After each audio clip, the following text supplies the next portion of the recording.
back to the blah, blah, blah. Okay, I think that is a pretty wicked hairdo. So, why not? We're going to go ahead and cut a wood spear thing into this.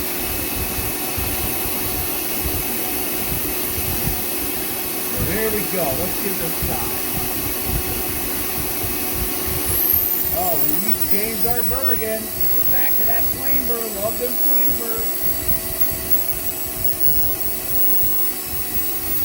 Watch how I keep my fingers connected to my hands.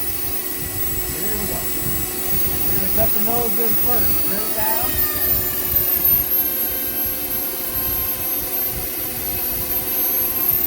I try staying to the outside of the black line.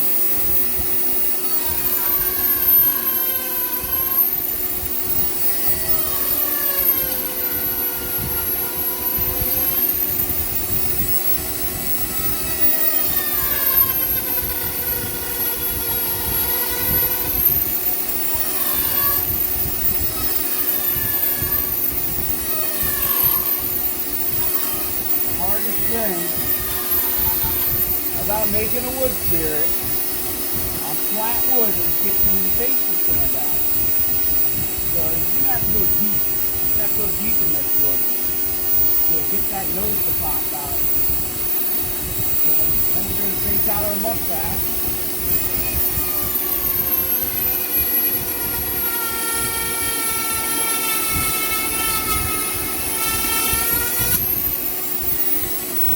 Wood spirits really aren't my thing. I love doing them, but I know a guy that loves doing them more than I ever will. Jordy Johnson over at Card and Fusion. That guy can make a wood spirit.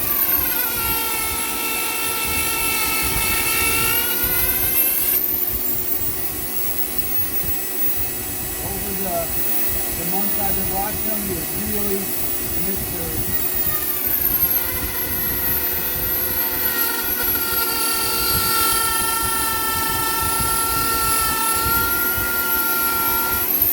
Honestly say, if it wasn't for Jordy, I wouldn't be doing this today.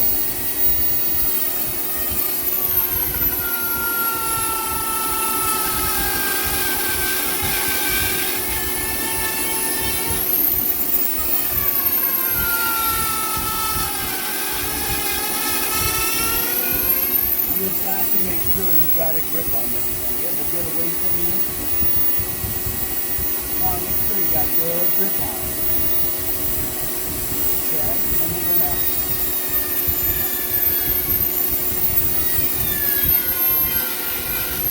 cut some spots here right now. All that's doing is telling me where my eyes are gonna be. I get to them. Okay, now once you got this well fitted like this, gotta come in, gotta stutter everything back. I mean everything. That's all right now.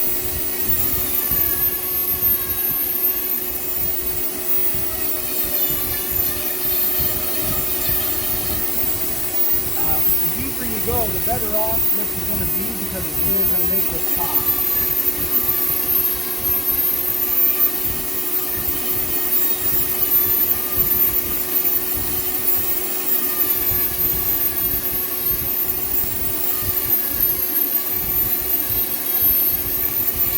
I'm going to set it all the way down. Right it down.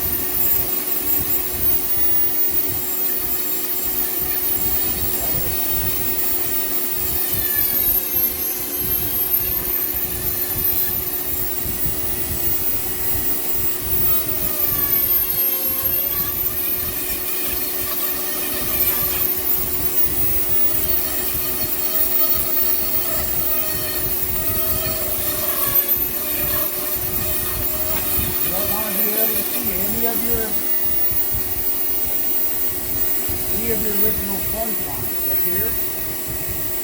You can see the original point lines. I want to look at that.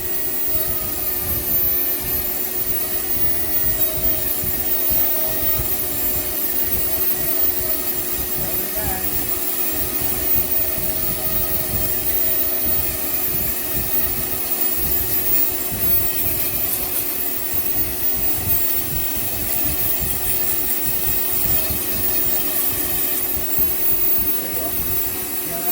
that start to pop out there in the wood, if you feathered that back like that.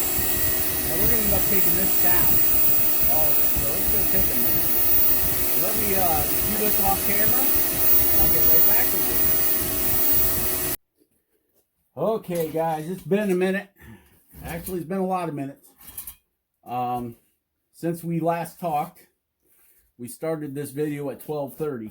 It is now 3:52. Yeah. So unless you want to invest some time in this thing to get all that wood down, you can see how much wood we removed. This is almost the original width, which is well, just a little over 3/4. This is it now, which is about half of that. But in order to get that nose and stuff to pop out of there, you gotta go deep. I don't know. Yeah, so I just wanted to update you. This is not a quick carve, not by any means. Now there is quicker ways to do it. You can go ahead and cut this stuff in, and you put appliques on here. You can take cut yourself out a nose on your bandsaw, cut yourself out a mustache on your bandsaw, or you can cut this whole thing, nose and mustache, out on your bandsaw. And make sure your surface is nice and flat and glue that sucker on there. And your eyebrows. That's called an applique. You're applying wood to carve. Which we may go over in a video, I'm pretty sure. Because it would save so much time than trying to remove all this material.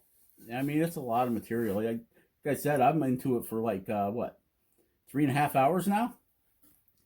And my good friend Jordy at Carving Fusion be cussing me out. You ain't going to make no money taking that long to do that, Rob. You got to get them out. You got to bust them out. I'm like, okay, Jordy, you are right. This is for me. I'm going to keep this guy. May give him to a family member for a Christmas present. But, so time invested is time invested. I know. But so if you're going to do something like this, make sure you got some time, because you can't just sit here and hog and hog and hog. What happens is the cable on your Dremel will get hot.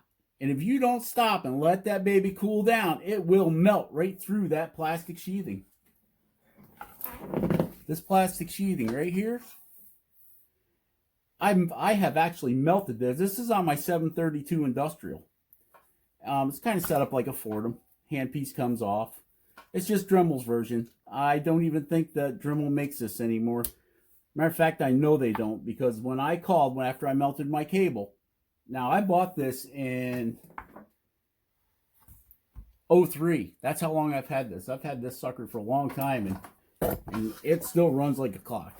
See, this one's actually hooked up to a foot pedal. I should unplug it and hook my other one up to it. But yeah, this thing is a beast. And right now, oh, I do have the 1/8 inch collet in it. I have an 1/8 inch and a 1/4 inch collets for this. Okay. But yeah, you will melt right through this cable. You will melt right through this sheathing if you do not let that cool down. So, you know, after about 15 minutes of carving heavy with that, I have to stop and let it cool off for about the same amount of time, 10-15 minutes, which gives me time for coffee and a smoke and whatever you want to do. So I had the stereo cranked up and I'm carving away. Sorry, I can't let you guys hear the radio because copyright thing. You know how that goes. And the cable laid on my arm, and I'm like, wow, that thing is hot. So shut her down, let her sit. Another very important thing with Dremels, I have not heard anybody mention it with their power Dremels for the maintenance on them. They sell a grease for the cable inside that. There's a cable drive that runs inside that and hooks into the handle. If you use your Dremel a lot like we do, you should take that apart at least once a month or so and put a little, now it's not a heavy layer, you just put some grease on a rag and you wipe down that cable. Because if you put too much grease in it, it'll cause you just as many problems. Too much grease causes too much friction. And friction inside the cable is bad. So, yeah, the way they say is you just wipe it on the cable in a thin coat. slide it all back together, and you're good to go for another month. It really does help on the wear and tear of your tool. Same way with brushes. Don't be afraid to pull them little plugs out of the side of your Dremel and take them brushes. I use canned air like you get for your computer and blow in there and blow that carbon dust out of there. And if you see your brushes are getting worn, replace them, because you'll mess up your armature, and there goes $100. That's what a 4000 down at Menards costs, is $100 without the cable. It's just the Dremel motor. They just had it on sale. As a matter of fact, it was $89.99, but the normal price was $99.99. So $100. Should have bought one. I'm happy with my 4000. That was 4300. I'm sorry. The 4000 it's ridiculous because it's the same price for the 4000 or the 4300.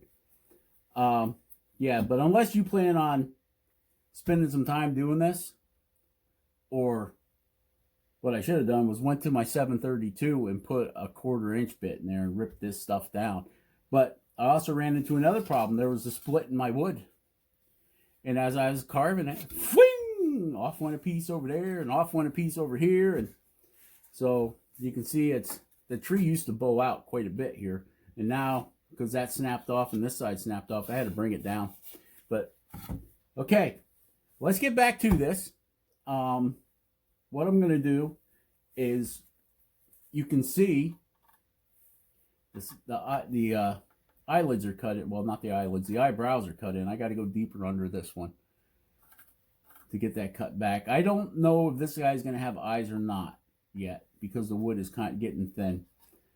So for the rest of the tree, I'll probably bring this down and then swing that beard over so it looks like this up here.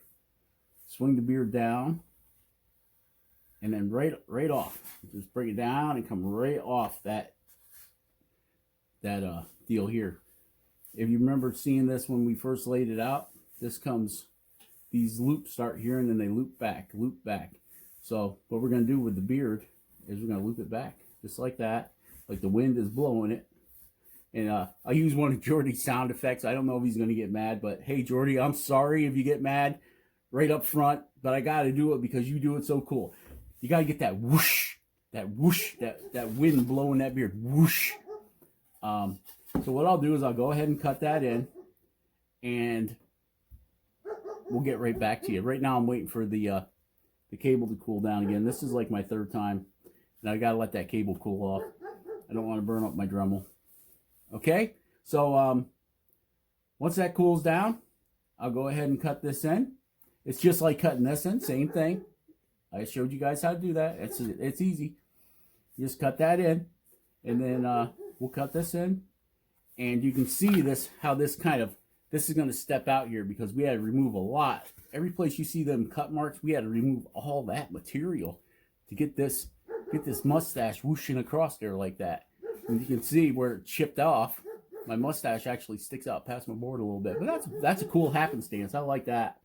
Okay, so we're going to come back in, and we're going to cut that out, and we might round this off a little bit here. But we're going to cut that in. We're going to make it look like this up here.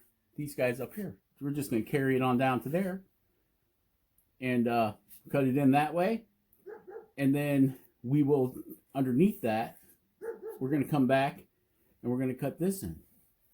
And then we'll feather that back, and that'll be the stump of our tree. So let me get after it. Let me get this in, and we'll be right back.